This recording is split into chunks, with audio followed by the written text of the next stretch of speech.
Hej på er! Det här är en video jag skulle ha gjort för flera månader sedan. Jag var nämligen i vintras hos MJ Hobbyexperten på boksläpp när Jan Gisberg släppte sin bok Naturlikt landskapande. Jag var där ganska länge, jag filmade en hel del, tog en del bilder. Jag gjorde även intervju med författaren och pratade med några andra också kring den här boken. Väl hemma upptäcker jag att det är fiasko med materialet. Så att jag ruttnade och la ner alltihop. Nu är det fantastiskt väder ute och det förknippar man kanske inte med landskapsbygge. Eller rättare sagt, det kanske man visst gör, men då är det utomhuslandskap man ägnar sig åt. Men vad man däremot också gör är att läsa mycket böcker. Så jag ändrade mig. Jag tänkte att jag gör väl en video då med det lilla jag har. Och så får ni hålla till godo med det. Häng med!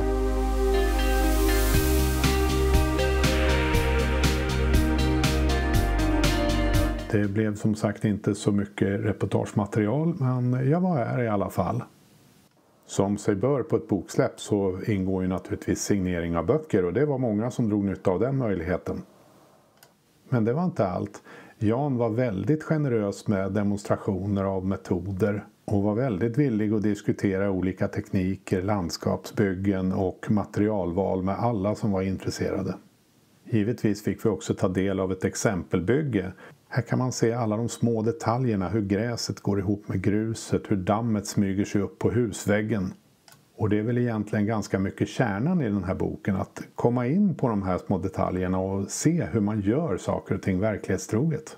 Och givetvis kunde man få träffa utgivaren Joakim Sannagård från Allt om hobby.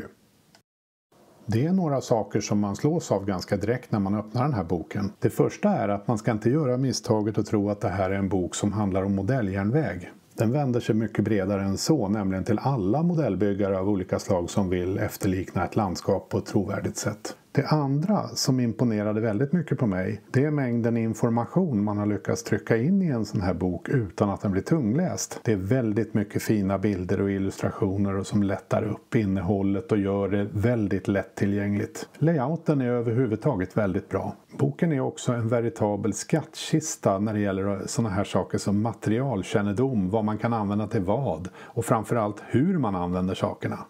Och det märker man också på att det finns inga rätt eller fel. Det märks så tydligt att Jan under många år har prövat och gjort på väldigt många olika sätt och kommit fram till väldigt många alternativa sätt att göra saker. Så här finns garanterat en byggmetod som passar alla. Här finns beskrivningar på hur man bygger berg, skog och mark. Och överhuvudtaget så är det ganska stora delar av boken som handlar om just växtlighet. Träd och buskar, mossa, gräs och så vidare. Och det är väldigt viktigt.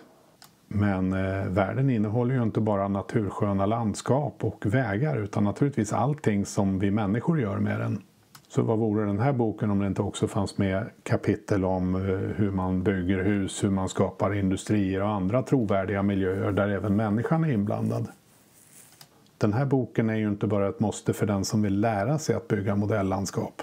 Men även till den som vill bli ännu bättre på att bygga landskap. Men sen har boken en helt annan egenskap som jag är väldigt tilltalad av. För det här med att ha ett helt vardagsrum fullt med bokhyllor och böcker, det är inte riktigt så jag lever mitt liv längre i alla fall. Och den yngre generationen gör det definitivt inte. Jag har naturligtvis lite böcker i någon hylla och sådär, men jag har en plats där jag lägger så att säga trevliga böcker. Det vill säga just sådana här lite mer illustrativa böcker som man gärna tar upp och bläddrar i när man kommer över på besök eller någonting sånt. Och kanske får inspiration eller kunskaper.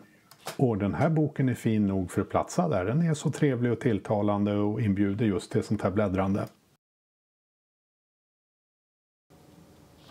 Ja, men det var väl det hela. Jag har haft jättestor glädje av den här boken och kan verkligen rekommendera den. Jag har sett att den finns att köpa hos väldigt många hobbyhandlare, så den finns säkert hos din också. Jag vet inte vilka övriga distributionskanaler det finns, men den går säkert också att beställa från Hobbypressförlag. Ja, då gäller det vanliga. Om ni gillar den här videon, ge mig en tumme upp. Om ni gillar vad jag gör, prenumerera på kanalen och kommentera som sagt gärna i kommentarsfältet här nere om ni har synpunkter och så vidare i vanlig ordning.